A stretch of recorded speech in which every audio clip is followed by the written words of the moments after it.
Je n'aurais jamais pensé poster ici, mais j'ai besoin de vider mon sac.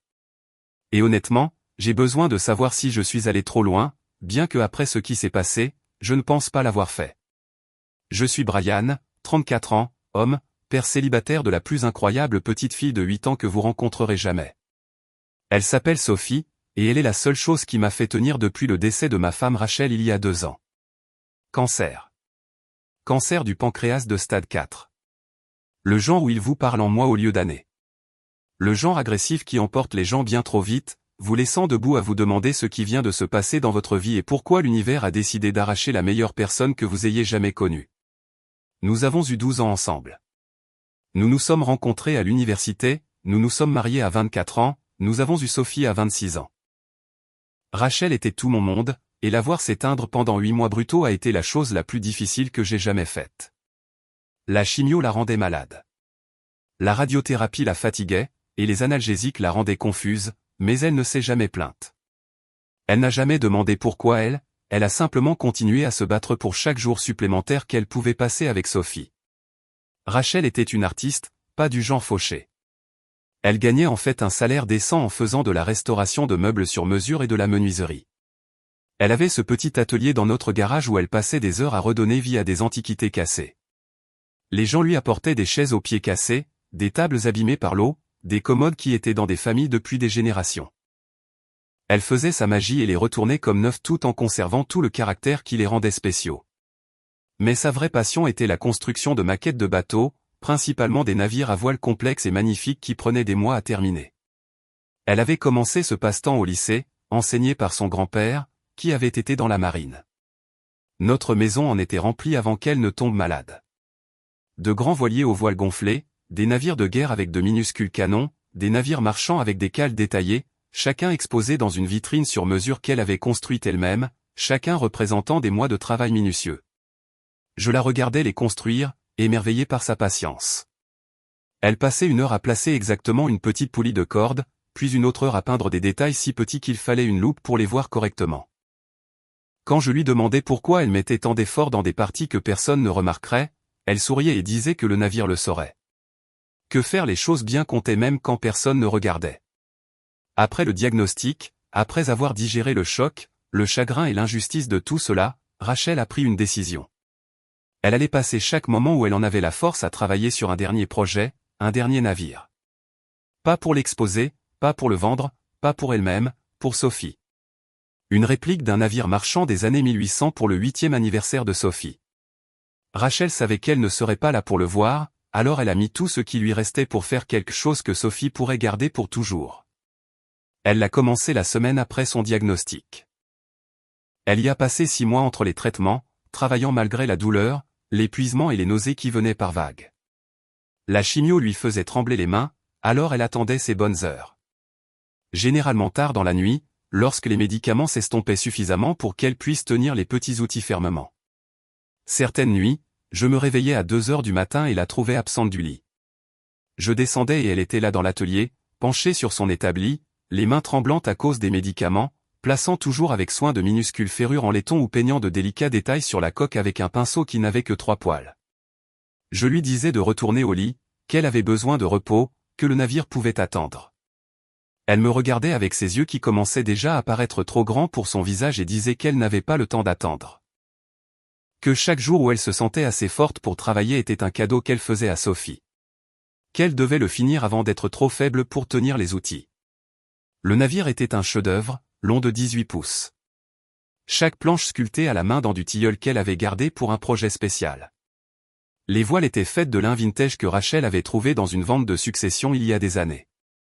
Soigneusement coupés et cousus avec des points si petits qu'on aurait dit qu'ils avaient été faits à la machine. Le gréement était fait avec de la vraie corde qu'elle avait cirée elle-même.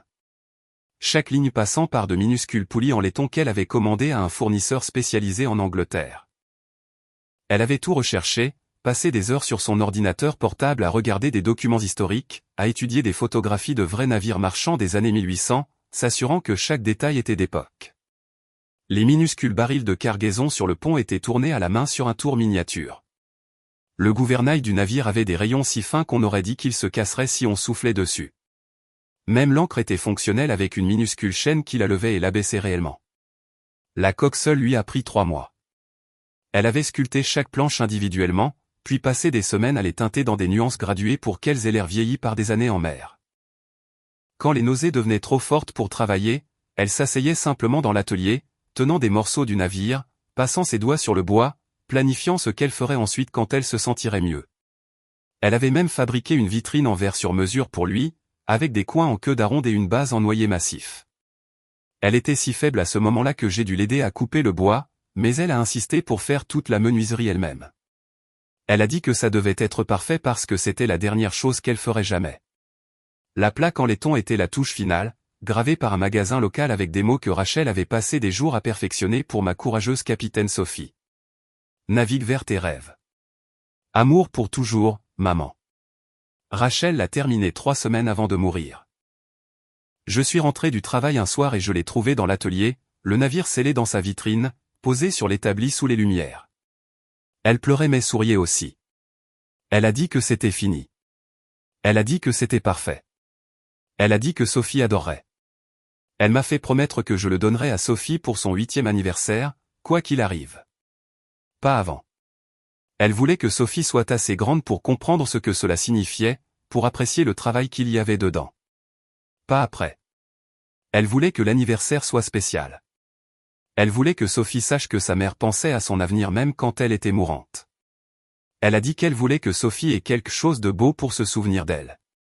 Quelque chose qui montrait combien de temps et d'amour elle avait mis à être sa mère.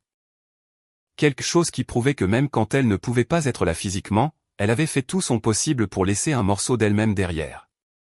J'ai gardé ce navire dans mon placard pendant 2 ans, enveloppé dans un tissu doux, attendant le bon jour. L'anniversaire de Sophie était le mois dernier, et j'avais tout prévu. Une petite fête, juste la famille. Avec le navire comme pièce maîtresse, je savais que Sophie adorerait.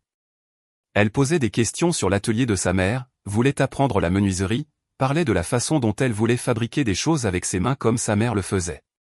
Tout était parfait jusqu'à ce que mon frère arrive. Tyler a 31 ans et n'a jamais dépassé le stade de l'enfant chéri qui pense que les conséquences ne s'appliquent pas à lui. Nos parents ont eu 2 enfants. Moi, le responsable qui a trouvé un travail régulier et a fondé une famille, et Tyler, l'esprit libre qui a oscillé entre des entreprises ratées et des situations de vie précaires toute sa vie d'adulte. Le favoritisme a commencé tôt. J'avais des couvre-feux stricts, je devais maintenir des notes parfaites, je travaillais à temps partiel pour payer mon assurance auto. Tyler rentrait quand il en avait envie, passait à peine ses cours, avait toutes ses dépenses couvertes parce qu'il se cherchait. C'est le genre de gars qui se présente aux événements familiaux les mains vides, mais qui repart avec des restes et de l'argent pour l'essence.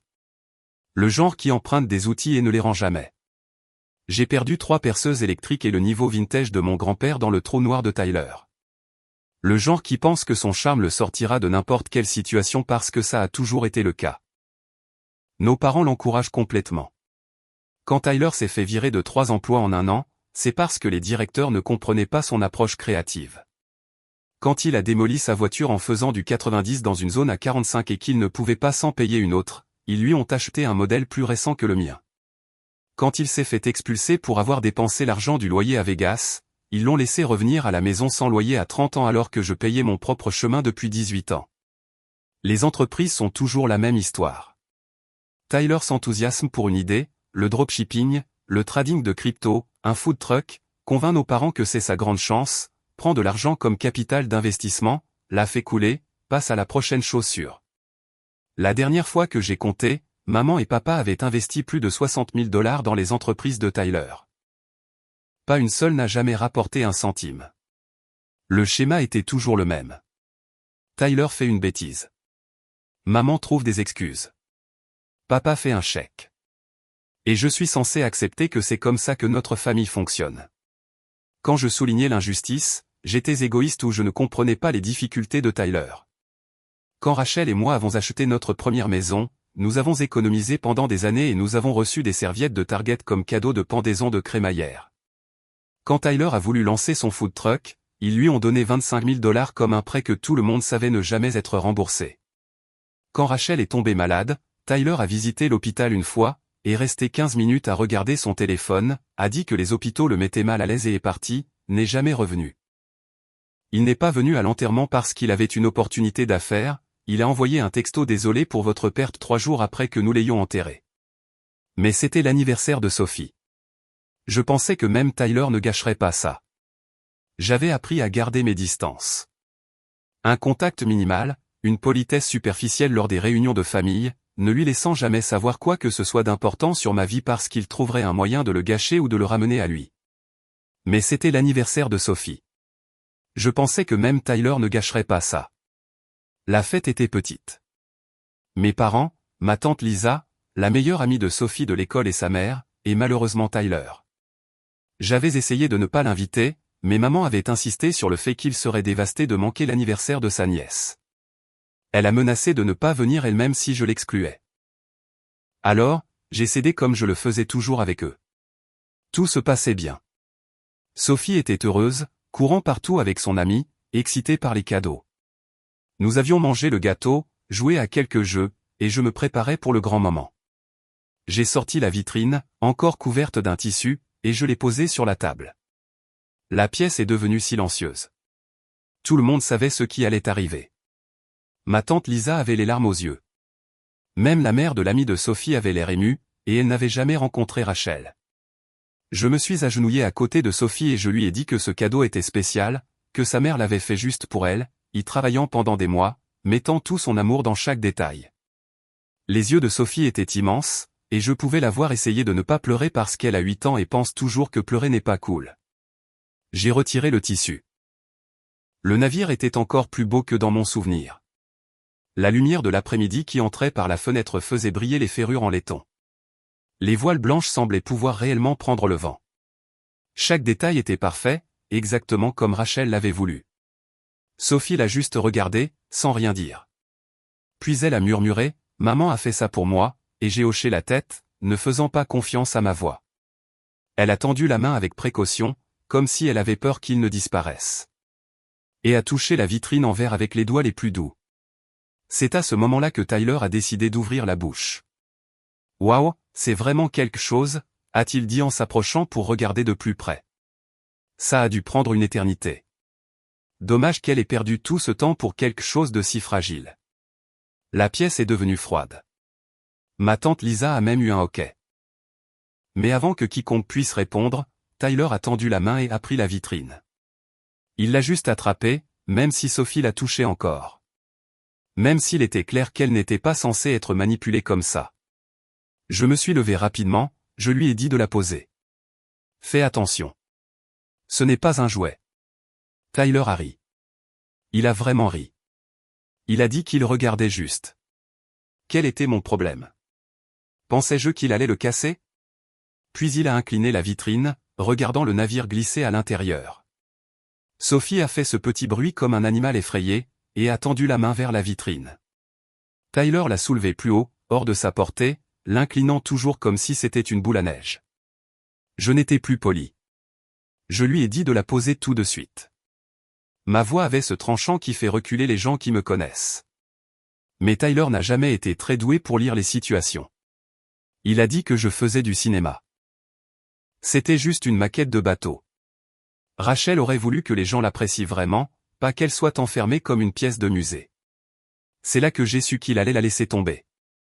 Je pouvais le voir sur son visage.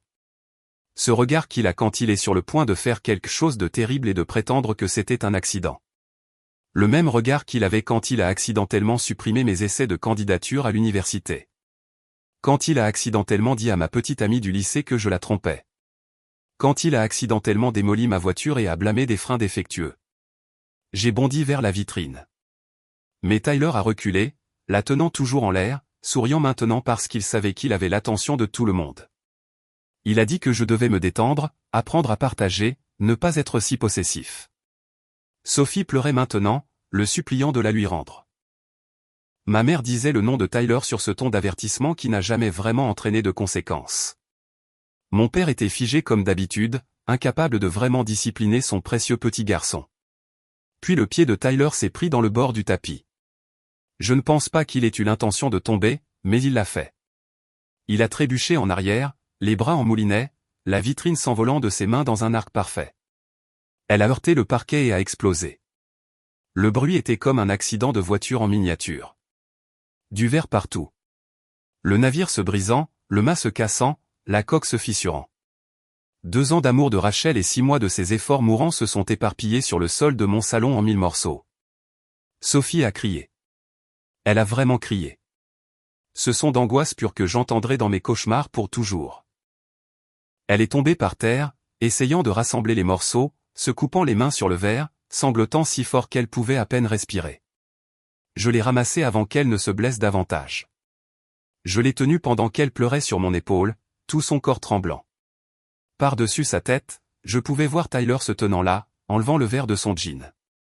L'air plus agacé que désolé, ma tante Lisa était à genoux, essayant de sauver des morceaux. L'ami de Sophie et sa mère partaient déjà tranquillement, comprenant que cette fête était terminée. Mes parents se tenaient là, sous le choc. Papa pâle comme un fantôme. Maman avec la main sur la bouche. Tyler s'est épousseté les mains et a eu le culot de dire que des accidents arrivent. Il a dit que ce n'était pas sa faute si le sol était inégal. Que je n'aurais pas dû faire tout un plat pour un bateau jouet. Que Sophie réagissait de manière excessive et devait apprendre que les choses se cassent parfois. Un bateau jouet. Il a appelé le dernier cadeau de Rachel à notre fille un bateau jouet. J'ai dit à tout le monde de partir sur le champ. Sortez de ma maison. Tyler a commencé à discuter, mais quelque chose sur mon visage l'a même fait taire. Mon père a essayé de rester, il a dit que nous devrions en parler, mais j'ai répété. Dehors, maintenant. Ma mère pleurait, disant que Tyler ne le pensait pas, que nous devions tous nous calmer et discuter de cela comme des adultes. Je lui ai dit que Tyler venait de détruire la dernière chose que ma femme décédée avait faite pour sa fille et qu'il l'avait ensuite appelé un jouet. Il n'y avait rien à discuter. Tante Lisa a proposé de rester et d'aider à nettoyer, mais j'avais besoin que tout le monde parte. J'avais besoin de me concentrer sur Sophie, qui pleurait toujours dans mes bras, essayant toujours de voir les morceaux du navire par-dessus mon épaule. Ils sont partis. Tyler trouvait encore des excuses alors que papa le poussait vers la porte. Quelque chose sur le fait que j'étais déraisonnable, que c'était juste un accident, que je réagissais toujours de manière excessive à tout ce qu'ils faisaient après leur départ. Je suis resté avec Sophie sur le canapé pendant 3 heures. Elle a pleuré jusqu'à en être malade. Elle a vomi 2 fois, puis a pleuré encore plus. Elle n'arrêtait pas de dire qu'elle voulait sa mère. Qu'elle voulait récupérer le navire. Qu'elle voulait voir à quoi il ressemblait avant qu'il ne se brise. Elle m'a demandé encore et encore pourquoi oncle Tyler ferait ça. Pourquoi il casserait quelque chose que maman avait fait de spécial pour elle? Je n'avais pas de bonne réponse. Comment expliquer à une enfant de 8 ans que certaines personnes sont tout simplement égoïstes? Que certains adultes ne grandissent jamais? Que son oncle se souciait plus d'être le centre de l'attention que de ses sentiments? J'ai essayé d'expliquer que nous pouvions le réparer, que nous allions recoller chaque morceau, qu'il serait toujours spécial. Mais Sophie n'était pas stupide. Elle l'avait vu se briser. Elle avait vu le dernier cadeau de sa mère exploser sur le sol pendant que Tyler trouvait des excuses. Elle savait que ce ne serait jamais la même chose. Elle savait que le cadeau de sa mère était détruit, et qu'aucune quantité de colle ne ramènerait ce que Tyler lui avait pris. Le pire, c'est de la voir se blâmer. Elle n'arrêtait pas de dire que si elle l'avait tenu plus fermement, si elle avait été plus courageuse et s'était battue avec Tyler pour l'avoir, si elle n'avait pas pleuré et ne l'avait pas rendu nerveux, peut-être qu'il ne se serait pas cassé. Une enfant de 8 ans ne devrait pas se sentir responsable du comportement d'un adulte. Mais elle était là, prenant le poids de l'insouciance de Tyler sur ses petites épaules. Je l'ai tenue et je lui ai dit que ce n'était pas sa faute, que ce ne serait jamais sa faute, que Tyler était la seule personne responsable de ce qui s'était passé. Elle a hoché la tête, mais je pouvais dire qu'elle ne me croyait pas entièrement. Comment le pourrait-elle? Les adultes de sa vie étaient censés la protéger et au lieu de cela, l'un d'eux avait détruit sa possession la plus précieuse pendant que les autres regardaient. Quand elle s'est finalement endormie sur le canapé vers 21h, épuisée par les pleurs, son visage était enflé et taché. Je l'ai portée à l'étage, je l'ai mise au lit, je l'ai bordée avec son lapin en peluche préféré, celui que Rachel lui avait fait quand elle avait 2 ans, et je l'ai regardée dormir un moment. Même dans son sommeil, elle avait l'air triste. De petites rides de froncement entre ses sourcils comme si elle faisait de mauvais rêves. Puis je suis retourné en bas et j'ai regardé les débris. Le salon ressemblait à une scène de crime. Du verre partout qui captait la lumière des lampes. Des morceaux du navire éparpillés sur le sol dans un rayon d'environ 6 pieds du point d'impact. Les voiles blanches déchirées et froissées. De minuscules ferrures en laiton partout. Certaines tordues au-delà de toute reconnaissance. Les mâts cassés net en deux. Le gréement emmêlé en nœuds. J'ai passé 4 heures à ramasser des morceaux, travaillant en silence, sauf pour le bruit du verre qui cliquetait dans le sac poubelle. J'ai séparé ce qui pouvait potentiellement être récupéré de ce qui était détruit au-delà de toute réparation. J'ai utilisé des pinces à épiler pour ramasser les plus petites ferrures en laiton, je les ai rangées dans des sacs Ziploc, j'ai soigneusement recueilli chaque éclat des mâts, chaque lambeau de voile, chaque fragment de la coque. Le trou principal était fissuré à 3 endroits, le long des lignes des planches où Rachel avait passé des semaines à faire coïncider parfaitement le grain du bois. Les 2 mâts étaient cassés net. Le beaupré, le long poteau qui sortait de l'avant, était en 4 morceaux. Les voiles étaient déchirées et tachées de saleté du sol. Les ferrures en laiton étaient éparpillées partout, certaines tordues, certaines écrasées, certaines manquant entièrement, malgré ma recherche minutieuse. La vitrine était une perte totale. Le verre s'était brisé en milliers de morceaux, trop petits pour être récupérés. La base en noyer était fissurée là où elle avait heurté le sol. Les coins où Rachel avait fait ses joints en queue d'aronde parfait étaient fendus. La plaque a survécu intacte miraculeusement pour ma courageuse capitaine Sophie. Navigue vers tes rêves. Amour pour toujours, maman. Le laiton avait une petite bosse dans un coin, mais les mots étaient toujours clairs. Je l'ai tenu dans mes mains et j'ai senti quelque chose se briser en moi d'une manière qui n'avait rien à voir avec le bois et le verre. C'était le dernier cadeau de Rachel, son dernier message à notre fille. 6 mois de travail pendant qu'elle était mourante. Chaque heure libre qu'elle pouvait gérer. Chaque moment où la douleur n'était pas trop forte et où ses mains étaient assez stables pour travailler et Tyler l'avait détruit en 15 secondes d'arrogance insouciante. Je me suis assis sur le sol de mon salon, entouré des ruines du dernier cadeau de Rachel et j'ai pris une décision. Tyler s'en était sorti comme ça toute sa vie. Cassant des choses, blessant des gens, s'éloignant pendant que tout le monde nettoyait ses dégâts. Toujours protégé, toujours excusé, ne faisant jamais face à de réelles conséquences. Quand il a supprimé mes essais de candidature à l'université, papa m'a acheté un nouvel ordinateur et m'a dit de travailler plus dur sur les sauvegardes. Quand il a dit à ma petite amie que je la trompais, maman a dit que les garçons resteraient des garçons et que j'aurais dû choisir une fille qui me faisait plus confiance. Quand il a démoli ma voiture, ils ont payé les réparations et m'ont dit que je devrais être reconnaissant qu'il ne soit pas blessé. Chaque fois, le message était le même. Le confort et le bonheur de Tyler comptaient plus que ma douleur. Les excuses de Tyler comptaient plus que mes pertes.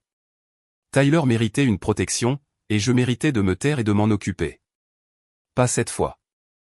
Cette fois, il avait franchi une ligne qui ne pouvait pas être effacée. Il avait blessé ma fille. Il a détruit son lien avec sa mère décédée et il en a ri. Si mes parents n'allaient pas le tenir pour responsable, je le ferais. Et je savais exactement comment faire. Le lendemain matin, mon téléphone était plein de messages. Maman disant que Tyler se sentait très mal et qu'il n'avait pas l'intention de le casser. Papa disant que j'étais trop dur et que je devais pardonner les erreurs familiales. Tyler lui-même a envoyé un texto disant qu'il participerait à l'achat d'un remplacement si je trouvais quelque chose de similaire en ligne. Comme si les mois de travail de Rachel pouvaient être remplacés par un achat sur Amazon. Je n'ai répondu à aucun d'entre eux. Au lieu de cela, j'ai appelé ma tante Lisa. Lisa était la sœur de ma mère. Mais contrairement à mes parents, elle voyait vraiment Tyler pour ce qu'il était. Elle le lui reprochait depuis des années, c'est pourquoi elle n'était plus invitée à autant d'événements familiaux. Mais elle aimait Sophie, et elle avait été là pour voir la dévastation de ses propres yeux. Je lui ai posé une question. Quelle est la chose la plus importante pour Tyler? Qu'est-ce qui lui importe vraiment? Elle n'a même pas hésité. Sa moto, une Triumph Bonneville vintage de 1970 qu'il avait héritée de notre grand-père il y a 5 ans. C'était la seule chose dont Tyler avait jamais vraiment pris soin, la seule possession qu'il traitait avec respect. Il dépensait chaque dollar disponible pour elle, passait des heures à la nettoyer et à l'entretenir, la montrait à quiconque voulait bien l'écouter. Notre grand-père était un passionné de moto, et cette moto était sa fierté et sa joie. Quand il est mort, le testament l'a laissé spécifiquement à Tyler parce qu'il s'était lié grâce à elle. Tyler a vraiment pleuré à la lecture du testament. L'une des rares émotions sincères que j'ai jamais vues de sa part. Il l'a gardée dans le garage de nos parents sous une housse sur mesure, polie et entretenue comme une pièce de musée. Il se vantait qu'elle valait plus de $20 000, qu'il ne la vendrait jamais, quel était son lien avec grand-père parfait. J'ai demandé à Lisa si elle avait toujours la clé de rechange de la maison de nos parents. Elle l'avait.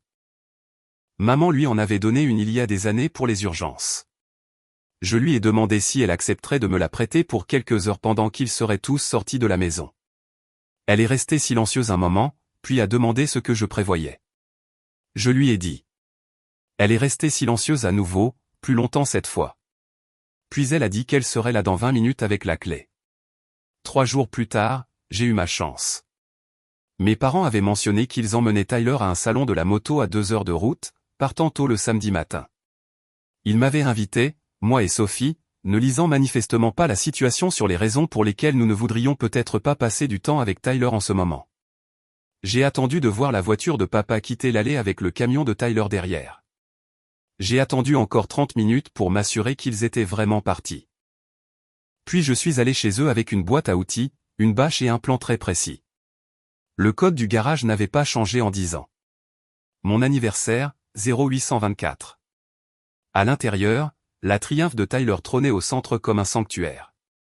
Maman et papa avaient déplacé leur voiture dans l'allée pour lui donner la meilleure place, couverte d'une housse ajustée sur mesure à $200. Il avait un panneau perforé d'outils spécialisés juste pour cette moto. Des clés métriques, des clés dynamométriques, des tournevis spéciaux, une boîte à outils roulante entièrement dédiée à l'entretien de la moto. Organisée avec le genre de soin que Tyler n'a jamais montré pour rien d'autre, j'ai retiré la housse. Lentement, avec précaution, en dessous, la Triumph brillait, même dans le garage sombre. La moto était vraiment magnifique. Une peinture noire brillante avec des filets dorés personnalisés, un chrome qui réfléchissait comme un miroir après des heures de polissage hebdomadaire. Des selles en cuir aussi douces que du beurre. Des badges vintage sur le réservoir. D'origine de 1970. Chaque pièce parfaitement entretenue. Notre grand-père avait acheté cette moto neuve en 1970. Il l'a conduite pendant 40 ans.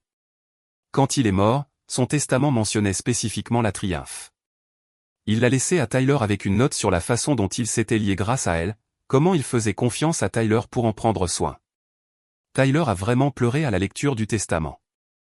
Il a dit qu'il s'assurerait qu'elle reste parfaite, qu'il honorerait grand-père en prenant soin comme grand-père l'avait fait. Et pour une fois, Tyler avait tenu parole. Cette moto était la seule chose qu'il avait jamais vraiment entretenue. Il l'avait exposée à des rencontres de motos anciennes, avait remporté des prix pour son état. C'était littéralement la seule chose au monde qui importait vraiment à Tyler, ce qui la rendait parfaite. Pendant une seconde, j'ai presque eu des remords. Puis je me suis souvenu du visage de Sophie, je me suis souvenu de ses cris, je me suis souvenu que Tyler avait appelé le cadeau de sa mère un jouet pendant qu'elle pleurait. Je me suis mis au travail. Je ne l'ai pas fracassé avec un marteau ni versé de sucre dans le réservoir. Ce serait trop évident. Au lieu de cela, j'ai méthodiquement démonté des composants critiques et je les ai emportés avec moi, créant des dommages qui ressembleraient à une panne mécanique. D'abord, le carburateur. La Triumph de Tyler avait le carburateur à mal d'origine. Impossible à remplacer, sauf par une autre pièce vintage. J'ai débranché la conduite de carburant, je l'ai déboulonné du collecteur d'admission et je l'ai enveloppé dans un chiffon d'atelier.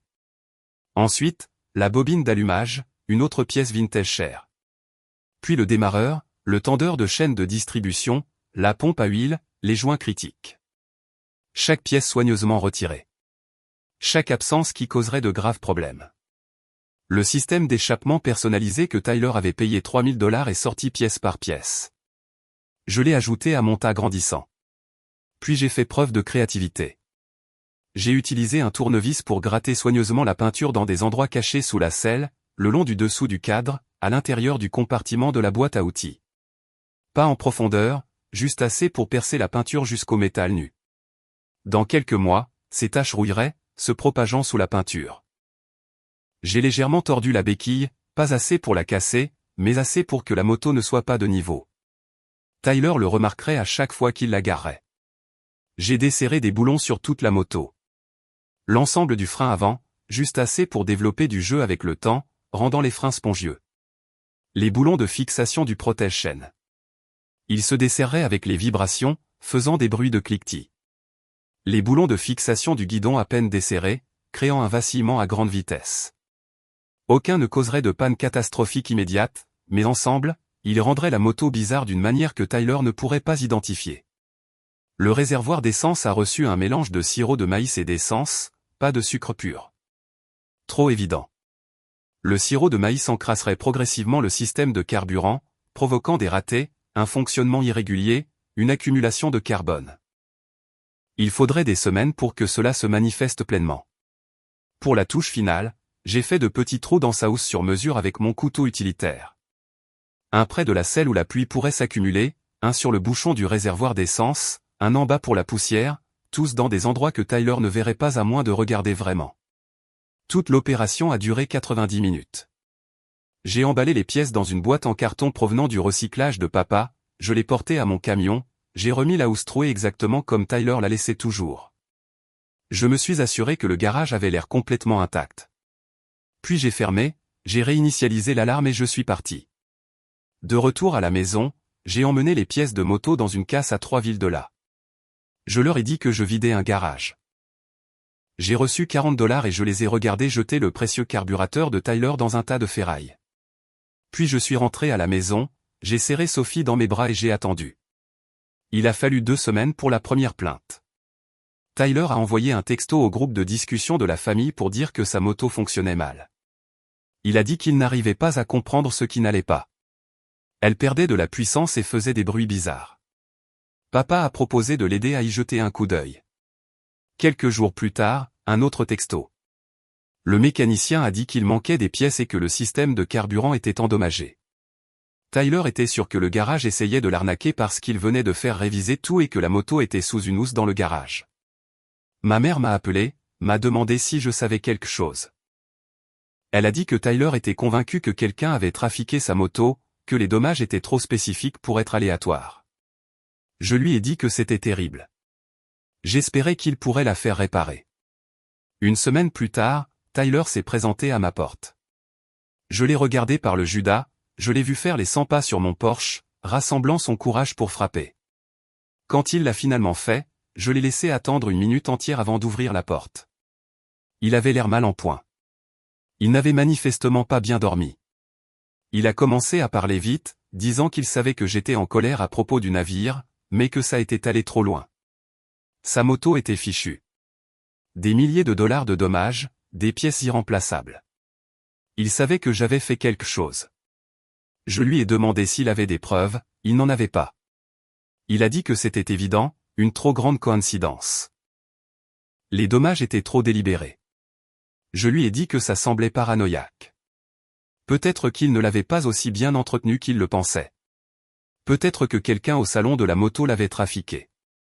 Peut-être que c'était juste de la malchance. Il s'est mis en colère, puis a commencé à crier que cette moto venait de grand-père, qu'elle était importante pour lui, que je n'avais aucun droit de toucher à ses affaires. Je l'ai laissé se vider de sa colère, le regardant avec la même expression que j'avais eue pendant qu'il détruisait le navire de Sophie. Quand il a finalement arrêté, j'ai parlé très calmement, je lui ai dit que je n'avais aucune idée de ce dont il parlait. Mais je trouvais intéressant qu'il comprenne ce que ça faisait de perdre quelque chose d'irremplaçable, quelque chose qui le reliait à quelqu'un qu'il aimait, quelque chose qu'il ne pourrait jamais récupérer. Son visage a changé. La colère a disparu. Remplacé par cette prise de conscience naissante, j'ai continué. J'ai dit que c'était malheureux pour sa moto. Vraiment. Mais des accidents arrivent, n'est-ce pas?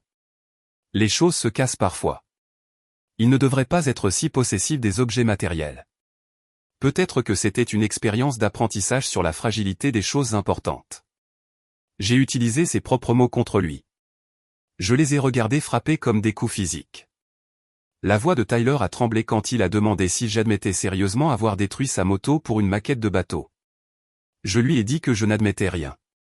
Je n'avais aucune idée de ce qui était arrivé à sa moto, mais je savais ce qui était arrivé au navire de ma fille. J'avais vu ça arriver. Je l'avais vu rire à ce sujet. Il a menacé d'aller à la police. J'ai suggéré qu'il essaie. Qu'il leur dise que sa moto vintage avait mystérieusement développé des problèmes alors qu'elle était dans un garage fermé à clé et qu'il pensait que son frère l'avait fait mais qu'il n'avait aucune preuve. Voir jusqu'où ça le mènerait? Tyler est resté là, ouvrant et fermant la bouche, comprenant enfin ce que signifiait l'échec et mat. Il ne pouvait rien prouver. Les pièces avaient disparu, introuvables. Les dommages semblaient pouvoir provenir d'un mauvais entretien ou de la malchance. Et même s'il prouvait d'une manière ou d'une autre que je l'avais fait, il devrait admettre pourquoi j'aurais pu être motivé à le faire, ce qui signifiait admettre ce qu'il a fait à Sophie. Il est parti sans un mot de plus. Plus tard dans la journée, ma mère a appelé. Elle pleurait, disant que Tyler était dévasté par sa moto, que c'était tout ce qui lui restait de grand-père, que je devais lui dire la vérité sur le fait que j'avais fait quelque chose. Je lui ai demandé si elle se souvenait de ce que Tyler avait détruit à la fête d'anniversaire de Sophie. Elle a dit que c'était différent. C'était un accident. Il ne l'avait pas fait exprès. Je lui ai demandé comment Sophie était censée savoir que son oncle n'avait pas l'intention de détruire la dernière chose que sa mère lui avait faite. Comment une enfant de 8 ans était censée comprendre la différence entre un accident et ne pas s'en soucier assez pour être prudent. Elle s'est tue. J'ai continué. Je lui ai dit que Tyler avait passé toute sa vie à casser des choses et à laisser les autres régler les conséquences. Il avait cassé mes affaires, mes relations, ma confiance, et maintenant le cœur de ma fille. Et chaque fois, elle et papa avaient nettoyé après lui, trouvé des excuses, exigé que tout le monde pardonne et oublie. Mais je n'étais plus tout le monde. J'étais un père qui protégeait son enfant. Et Tyler avait finalement cassé quelque chose qui ne pouvait pas être réparé avec de l'argent ou des excuses. Maman a essayé de discuter, a dit que la famille pardonne à la famille, que garder rancune ne me ferait que du mal à la fin. Que j'enseignais à Sophie les mauvaises leçons sur la vengeance et la colère. Je lui ai dit qu'elle avait raison sur un point. J'enseignais une leçon à Sophie. Je lui apprenais que lorsque quelqu'un vous blesse, lorsque quelqu'un détruit quelque chose de précieux et ne montre aucun remords, vous n'avez pas à sourire et à lui pardonner. Vous n'avez pas à le laisser continuer à vous blesser juste parce qu'il fait partie de la famille. Je lui apprenais que ses sentiments comptent, que son chagrin compte, que les gens qu'il aime la protégeront, même si cela signifie couper les ponts avec des gens en qui on ne peut pas avoir confiance. Je lui apprenais qu'elle n'a pas à accepter d'être maltraitée juste pour maintenir la paix. Maman a dit que j'étais cruel. Je lui ai demandé si elle pensait que Tyler était cruel quand il a arraché ce navire des mains de Sophie. Quand il l'a tenu au-dessus de sa tête pendant qu'elle suppliait, quand il a appelé le travail de sa mère un jouet pendant qu'elle pleurait, elle n'a pas répondu. Je lui ai dit que je l'aimais, elle et papa. Mais tant qu'il ne pourrait pas reconnaître ce que Tyler avait réellement fait, pas l'accident de l'avoir fait tomber, mais la cruauté délibérée avec laquelle il a traité le cadeau de Sophie. Nous avions fini, Sophie et moi sauterions les réunions de famille. Ils étaient les bienvenus pour nous rendre visite, mais Tyler n'était plus autorisé dans ma maison. Elle a commencé à pleurer plus fort, disant que je déchirais la famille. J'ai souligné que Tyler avait fait ça quand il a détruit le navire de ma fille et en a ri. Je m'assurais juste qu'il ne pourrait pas recommencer. C'était il y a 3 semaines. La moto de Tyler est apparemment bonne pour la casse. La combinaison de pièces manquantes, de dommages au système de carburant et de composants desserrés a provoqué une panne mécanique en cascade. D'après ce que tante Lisa m'a dit, c'est arrivé progressivement. D'abord, Tyler a remarqué un fonctionnement irrégulier après le salon. Il l'a emmené chez son mécanicien, qui n'a rien trouvé d'anormal. Il lui a facturé 200 $ pour le diagnostic. Une semaine plus tard, les problèmes se sont aggravés. Moteur qui ratait, perdait de la puissance, faisait des bruits bizarres. Le mécanicien a trouvé des pièces manquantes et des dommages au système de carburant. Il a montré à Tyler où les composants devraient être mais n'étaient pas. Tyler a accusé le garage de voler des pièces, d'essayer de l'arnaquer. Le mécanicien a dit à Tyler d'emmener sa moto ailleurs, ce qu'il a fait, la chargeant dans le camion de papa et essayant un autre garage à 1 heure de là. Le deuxième mécanicien a trouvé plus de problèmes, des boulons desserrés, des rayures de peinture, des trous dans la housse, a donné à Tyler un devis, 12 000 $ pour remplacer les pièces, reconstruire le système de carburant, réparer les dommages, et même alors la moto ne serait jamais tout à fait comme avant. Tyler a essayé de faire une réclamation d'assurance. L'enquêteur a qualifié cela de suspect. Trop de dommages spécifiques. Trop de pièces manquantes. Il soupçonnait que Tyler aurait pu le faire lui-même pour l'indemnisation, la réclamation a été refusée. Papa a proposé de prêter à Tyler l'argent des réparations, mais maman a mis fin à cela. Fini de jeter de l'argent après les problèmes de Tyler. Elle a dit que les factures du garage s'accumulaient déjà. La moto est restée dans le garage de papa, obtenant plus de devis. Aucun en dessous de 10 000 $. Tyler a appelé tous les spécialistes de Triumph dans un rayon de 200 miles. Même réponse. Les pièces aussi anciennes étaient rares et chères. L'échappement personnalisé seul coûterait 4 000 $ à refaire. Le carburateur d'origine, peut-être 3 000 aux enchères s'il avait de la chance. Le rêve de Tyler de la restaurer s'est estompé. Finalement, il a accepté la réalité. La moto d'une valeur de 20 000 $ valait maintenant peut-être 3 en pièces détachées. Il l'a vendue à un spécialiste de la restauration dans le Tennessee pour 2 800 $. Il a dû payer 400 $ pour l'expédier. Il s'est retrouvé avec 2 400 $ pour une moto qui avait été son seul lien authentique avec notre grand-père. Le lendemain de l'expédition de la moto, Tyler s'est présenté à ma porte, l'air terrible. Il n'avait pas bien dormi. L'arrogance avait disparu, remplacée par une véritable défaite. Quand j'ai ouvert la porte, les mots sont sortis en un flot. Il savait que j'étais en colère à propos du navire. Il l'avait compris. Mais ça était allé trop loin. Sa moto était fichue, des pièces irremplaçables. Il savait que j'avais fait quelque chose. Je l'ai laissé se vider. Je lui ai demandé très calmement s'il avait des preuves, des caméras, des témoins, quoi que ce soit au-delà d'un pressentiment et du timing. Il n'en avait pas. Je lui ai dit que ça semblait paranoïaque. Peut-être qu'il ne l'avait pas aussi bien entretenu qu'il le pensait. Peut-être que quelqu'un au salon l'avait trafiqué. Peut-être juste de la malchance. Des pannes mécaniques en cascade. Il a alors commencé à crier que cette moto venait de grand-père. Qu'elle était importante pour lui. Que je n'avais aucun droit de toucher à ses affaires. Je l'ai laissé se vider. Quand il a finalement arrêté de respirer fort, j'ai parlé très calmement. Je lui ai dit que je trouvais ça intéressant. Qu'il comprenait ce que ça faisait de perdre quelque chose d'irremplaçable, quelque chose qui le reliait à quelqu'un qu'il aimait, quelque chose qu'il ne pourrait jamais récupérer. Son visage a changé alors que les mots s'enfonçaient. J'ai continué, j'ai dit que c'était malheureux pour sa moto, mais que des accidents arrivent, n'est-ce pas? Les choses se cassent parfois. Il ne devrait pas être si possessif. Peut-être que c'était une expérience d'apprentissage sur la fragilité des choses importantes. Peut-être qu'il devrait juste s'en remettre. J'ai utilisé ses propres mots de la fête, tous. Je les ai regardés frapper comme des coups physiques. Sa voix a tremblé quand il a demandé si j'admettais sérieusement avoir détruit sa moto pour une maquette de bateau, pour un jouet. Je lui ai dit que je n'admettais rien.